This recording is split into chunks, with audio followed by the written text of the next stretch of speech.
Good Monday morning to you. So, this is week 3 now that I've done this, so I guess I'm making a habit of it. So, I guess that was a plan, right? You say you're going to do something, and then you broadcast it out to the masses, and then you have some guilt feelings if you don't do it. So, anyway, hey, I'm back. Today, what I want to talk about a little bit with you all is conferences and conventions. So, growing up, I don't know if you know this, but I was in a high school journalism program. My mom was the advisor. She was incredible. Starting off in this gig, I basically just took everything that she had and tried to replicate it, and it helped me get off to a great start.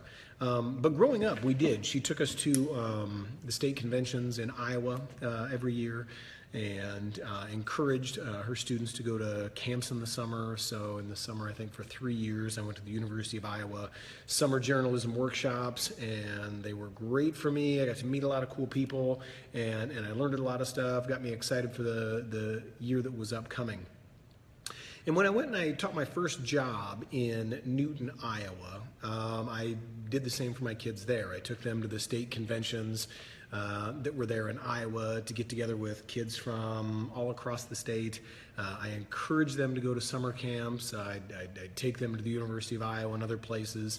And then when I moved down here to Francis Howell North in St. Charles, I kept that same philosophy. I wanted to make sure to get them to the local conference we had going on here in the city, and I wanted to get them to state, to get them out of the classroom and see that there was a much larger world in scholastic journalism than what they were seeing on a daily basis. It was great to have them meet other people, and again, it did. It did the same thing for them that it did for me in high school, which was light a little bit of fire in them to keep them going and motivated. And whether that was the stuff going on in the state during the school year for conventions, or again, encouraging students to hit a camp in the summer, whether it was a great yearbook company workshop that was going on, or again, something that a university had planned and set. And it was probably about 2003, though, that I was at a meeting at the University of Missouri, and for some reason, Kathy Craighead, incredible advisor from Mexico, Missouri, we got sent into another room. So there was this big meeting going on, and Kathy and I got sent into another room, and I really didn't know her at the time, but we ended up stuck there for like 30 to 40 minutes or something like that. And so we got to know each other pretty quickly. And I remember one of her first questions she asked me was, Aaron, so are you taking kids to the national convention this year? And I was like, national convention, that was like overnight, in my brain, always was an overnight trip somewhere with students, and those generally scared me. So I said, no, I'm not really taking any kids to the convention this year. She said, well, why not? I said, well, I like my job a little bit too much, because I'd always you hear horror stories of school trips, people going on them, and then kids doing dumb stuff, stealing things or taking things they shouldn't be taking, and I didn't really want to mess with anything like that. So I said, yeah, I don't do that. And she said, well, you need to. Oh, okay. And she said, well, here, if you want what's best for the kids and you want what's best for the program, you need to get into doing it. The experience is incredible for them, and it will be great for you. And so there's me, it was like my 5th year of teaching or whatever, and I was like, well, I knew of Kathy Craighead, and she seemed to make a very convincing argument in this little room we were in. And so I said, okay, well, I'll think about it. And I actually did. I gave it some thought, and the next year, I ended up taking a group to Atlanta. So we rented a van, and I drove from St. Louis all the way down to Atlanta, and it was everything that Kathy said it was going to be. It was absolutely incredible for the students. They got to see this whole huge world of scholastic journalism that was out there. I got to sit in on sessions and learn a bunch of, incredible stuff in writing, design, photography from all these great advisors from throughout the nation, as well as professionals. And the program here at North ended up seeing benefits from it too, because those students came back energized and ready to go. Now, the big thing for me to try to figure out was like, how was I going to select those? And I think it was 4 or 6 students that first year I went. And what I decided to do, because I didn't want to just open it up as a free-for-all necessarily. I wanted to make sure that I had some sort of guidelines on what kids I was going to be able to take to nationals. I didn't want to just have to pick those kids. I felt there needed to be some sort of criteria other than I just think you won't be a bozo, and well, I think you will be a bozo, so you're going to stay home. And so I turned it into that if, and this was back on that first year, but any student who attended a summer workshop somewhere, they would be eligible to go to nationals. I figured if a kid's going to give up a week out of their summer, give or take a few days, to go to a summer workshop somewhere, and they're actually going to go, and they're not going to have any problems there. I assume they're probably pretty serious about what they're doing, and I can probably trust them on a field trip. So ever since 2004, that's been the criteria. The kids need to do some summer workshop or some sort of equivalent for that, and anybody who does complete that successfully gets to go. And so for 12 years now, we have taken students and it's been great. We usually have 20 to 30 that go with us to any convention.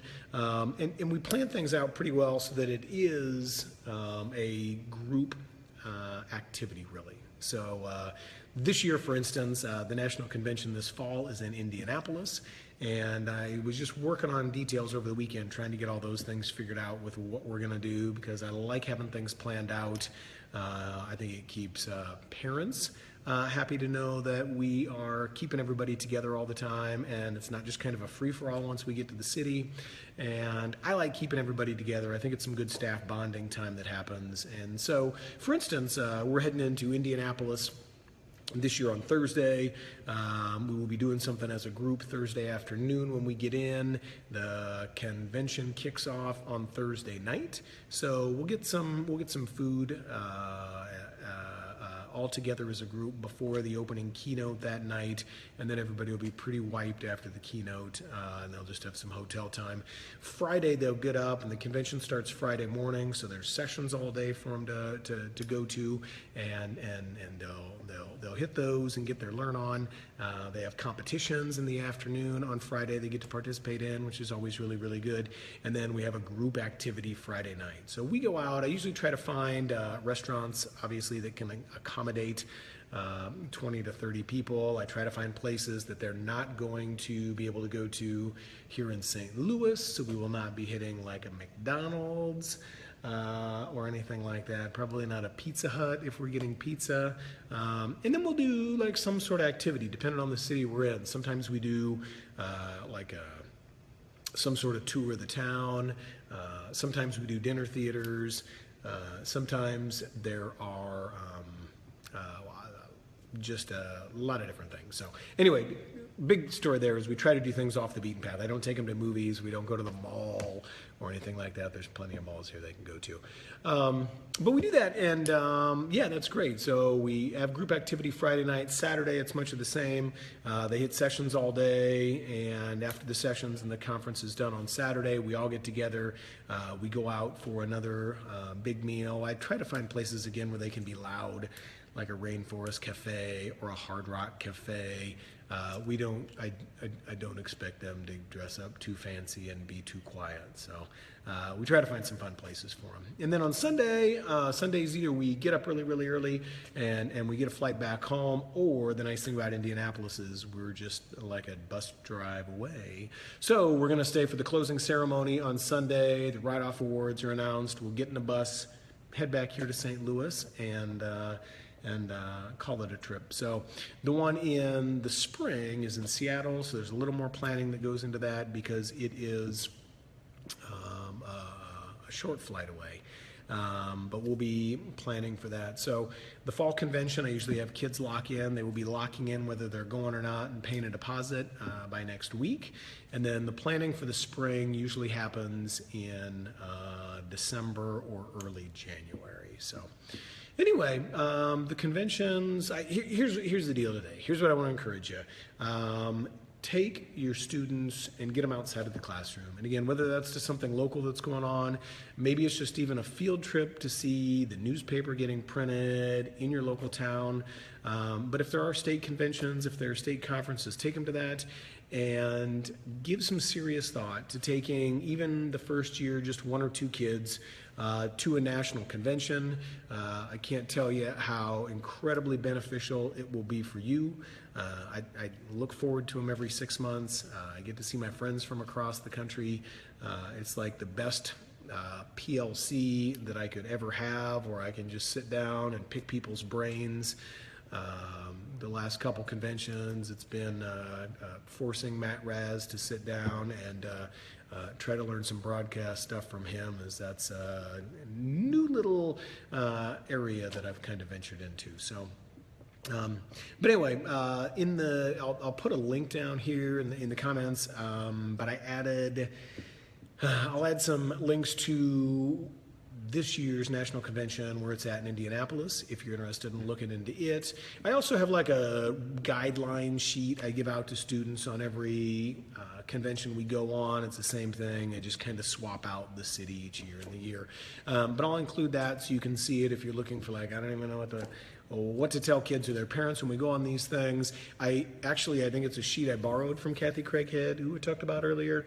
And I just morphed some stuff that she had on there. So again, most everything I have is from somebody else. I try to tell you who it is that I got it from, if I remember, but I don't always remember. So anyway, conventions and conferences, do it, take your kids, make that planning.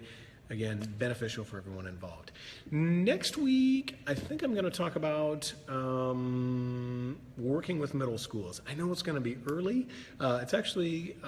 my students here in this program have worked with the middle school the past few years, going over to help out with the newspaper and yearbook. I'm venturing into it this afternoon for the first time. I'm a little nervous. I haven't actually worked with middle school kids before. I think I know what I'm getting into, but I'm not exactly sure. So it should be great. I got me and a handful of students going over with me to help out. It should be a great time today. I'll probably talk about it next week and why I'm volunteering an hour each week to go over and run a middle school journalism program. So should be great. I hope you have a great week. I'm going to have a great week. It's a 4-day week, and we got some meetings on Friday, so we got a lot to do in 4 days. So anyway, hope your school year started off well, or if this is your first week, welcome, welcome, welcome. And I hope you have a great 2016-17. Have a great week. Let me know if you have questions. See you later.